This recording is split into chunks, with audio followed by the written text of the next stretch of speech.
Quartier de la Part-Dieu, déjà, il y a quelque chose qui est fondamental, c'est la voie ferrée, qui divise en deux finalement le quartier, un qui est plus proche du centre-ville historique, et puis un autre qui est plutôt en direction des plaines de l'Est. Nous, on se situe plutôt en direction des plaines de l'Est, les anciens marécages. C'est un quartier qui est vraiment en cours de constitution.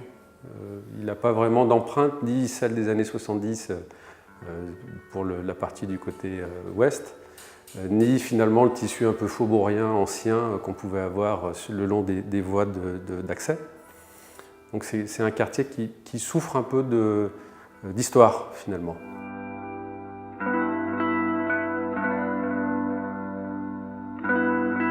Ce terrain, enfin, ça c'est une chose qui est quand même assez importante, appartenait à Orange, l'opérateur téléphonique, et PTT à l'origine.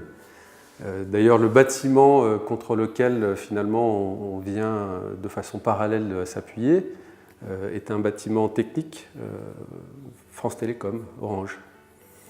Donc tout ce tellement appartenait à Orange et Orange a décidé de mettre en vente cette réserve foncière pour faire à la fois du logement sur l'avenue de la Cassagne, parce que le PLU le permettait, et à la fois des bureaux qui seront finalement le futur siège régional d'Orange autour du bâtiment existant. Il n'y a rien d'autre que des logements dans cette opération, il n'y a pas de linéaires commerciaux, le PLU n'en exigeait pas. Il y a trois sortes de logements. Il y a du logement social, effectivement, qui est donné à un bailleur social. Il y a ce qu'on appelle le plan 3A, c'est du logement abordable, avec des loyers plafonnés, des prix de vente plafonnés, et puis du logement en accession.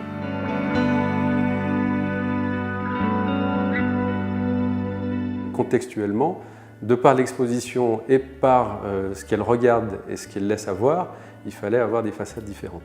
Donc on a vraiment choisi de faire quelque chose qui est un biface avec des textures, des couleurs et des manières architecturales de travailler très différentes. La façade sud, de ce côté-là, on a été aussi assez radical, c'est-à-dire que c'est finalement là aussi une source d'inspiration des années 70, ce sont des balcons filants côté sud.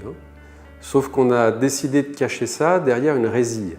La résille a l'intérêt de faire une double façade, une double peau. Donc on a une écriture architecturale qui est très particulière et on vient masquer les horizontales par des verticales qui à la fois ont un rôle structurel, c'est-à-dire porter les balcons, mais aussi viennent rendre un peu plus intimes les espaces extérieurs. Cette façade sud n'est quasiment pas vue, ou très peu finalement, depuis l'espace public. Elle vit au rythme des césures qui sont au nord, et puis du couronnement en double attique fait par ces logements un peu différenciés qu'on a sur le couronnement.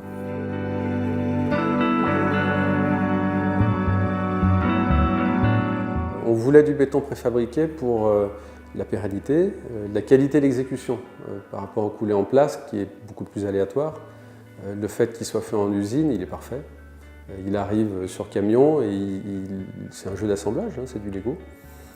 Et ça donne des qualités d'architecture dans la finition qui sont vraiment très intéressantes et sur lequel on applique une peinture, une simple peinture. Il y a une isolation par l'extérieur côté nord, puisqu'on avait la possibilité d'avoir cette brique qui est vraiment un double mur. C'est-à-dire qu'il y a plusieurs façons de mettre la brique en façade. On voulait vraiment de la brique de construction, c'est-à-dire c'est un vrai mur, un vrai double mur, qui fait presque doublon avec le mur en béton sur lequel il s'appuie. Et entre ce mur en brique et ce mur en béton, il y a un isolant.